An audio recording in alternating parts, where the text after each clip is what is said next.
Welcome to Cheer Theory Podcast from the coaches here at Pop Love Cheer and Tumbling. I'm Coach K. And I'm Coach Caleb. Each week we break down the skills, strategy, coaching, and mindset that make great cheerleaders and great teams. Whether you're an athlete, a coach, or a parent, there's always something there for you. Welcome to Cheer Theory. So, first episode. Yeah. Fun fact, this is our second time recording this because I may or may not have accidentally not started the recording for the other one. That's okay. We got 20 minutes of practice talking, which is great because neither of us like talking. I don't know. I think if you asked our kids, they would say something different. They'd be like, yeah, I'm very much a speech coach. You know, I just like to inspire. If you've watched any of our mic'd up stunt camp videos, you would know that that's all we do is talk. Or, you know, just any of our videos altogether. If this is the first video that you've seen on the Pop Love Cheer and Tumbling YouTube channel, what are you doing with your life? I'm just kidding. Welcome to Cheer Theory and the Pop Love Cheer and Tumbling YouTube channel.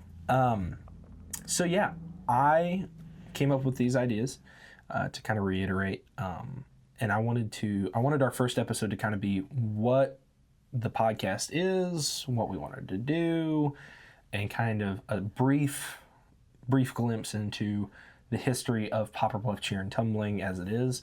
Not necessarily your resume and your expertise, but just a glimpse of who we are, why we're doing this. If this is the only episode of Cheer Theory that you ever see, I want you to take home a good impression of us. So, go ahead. What is something, Coach K, what is something that you want to see come from this podcast? I would just like to spread what little knowledge I have on the sport of cheer to the general public, and then hopefully through discussing ideas surrounding cheer and its implementation in this part of the world, hopefully grow a little bit myself, because as you discuss, you start to expand your own thought processes and you become a better individual. Right.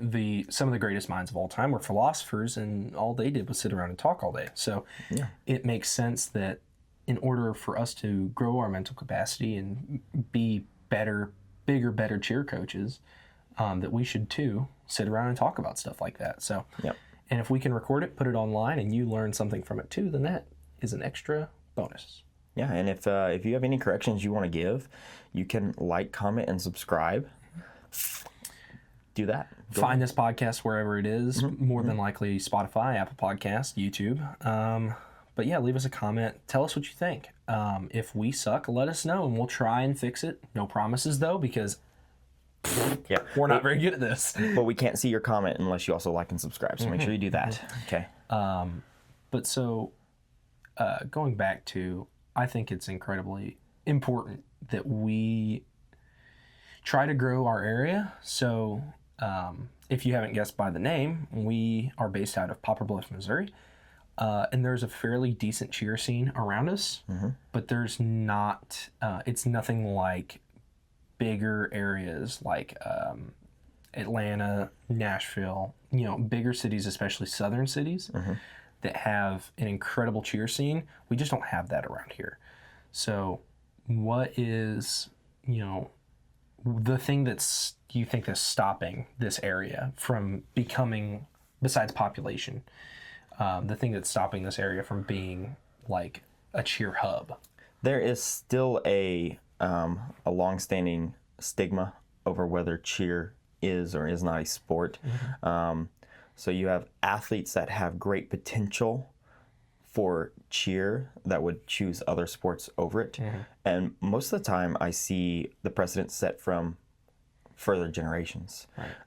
So you might have a young athlete who likes track and field but loves cheer, but will be pushed to do track and field because of its long-standing as being a sport, which is true. I mean, cheer has been around less years than every other sport you've ever heard of. It is the youngest sport out there. So it will take time before it catches on. Right. And I think a part of that is also parents. And so, like we say in the intro, this isn't just for cheer coaches and athletes, but also for you parents and anyone that's interested in the sport of cheer. You don't have to be a cheer parent to watch this. But I think that that's really important that we start to broaden our horizons, especially in this area, because we're not in a progressive area. We're not in an area that is kind of change. And so when you all of a sudden have this push for cheer to be recognized as a sport, it's just not, it just doesn't happen very quickly. Yeah. One of the best high school programs around us, East Carter, doesn't even have their cheer team listed as an athletics team. It's listed as an activity, the same as band and choir. Yeah. And so it's kind of crazy for there to be such a difference area to area. Yeah. And so hopefully this podcast will start to help move that in the correct direction. I'm torn as cheer is not listed as a sport that's nationally wide, but there are some upsides. There are some downsides. Downsides, nobody calls it a sport. Upsides, it allows those athletes to be dual sport athletes. Right. More involvement in more sports makes you more athletic. That's just how it functions.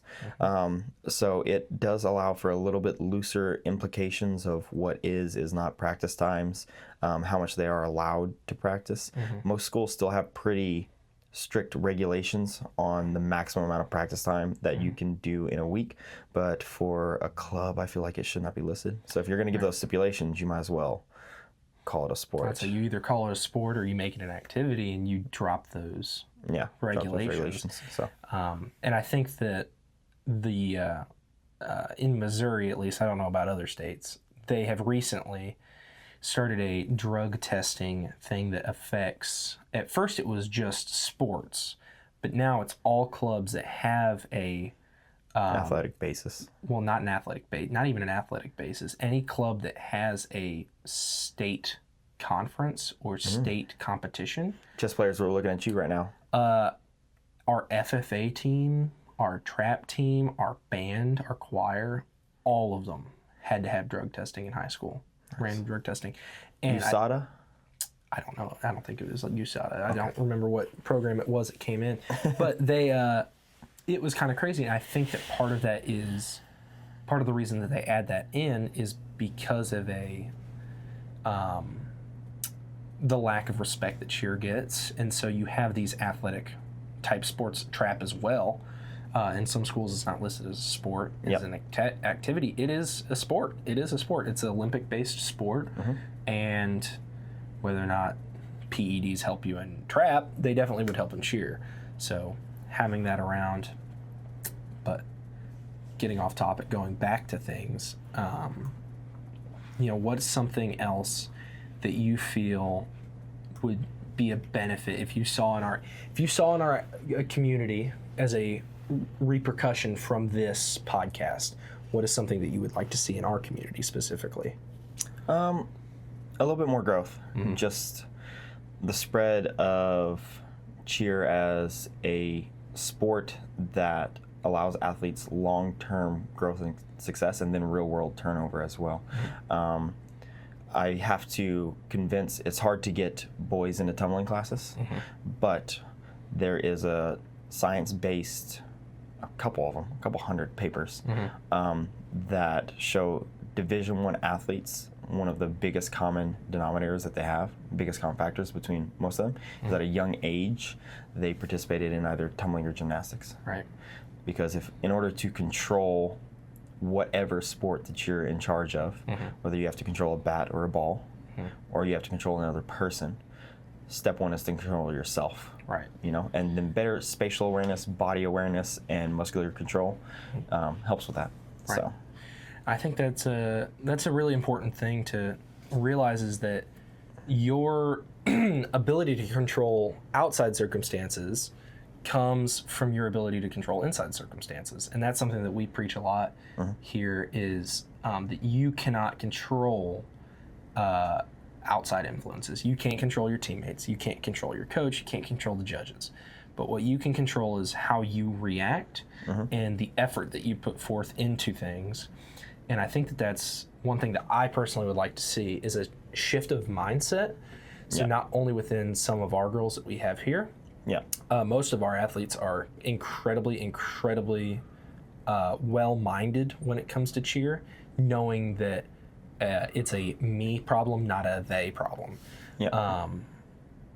But I do see a lot in our area of athletes that think if something goes wrong, it's not their fault, and they blame the world for their problems, and that not only hinders their development as an athlete, but as a person.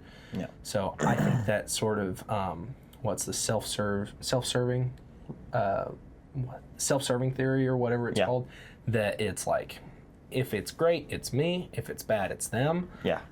Getting rid of that, eliminating that theory or that mindset from athletics and cheer especially, would be a great thing to see from this podcast.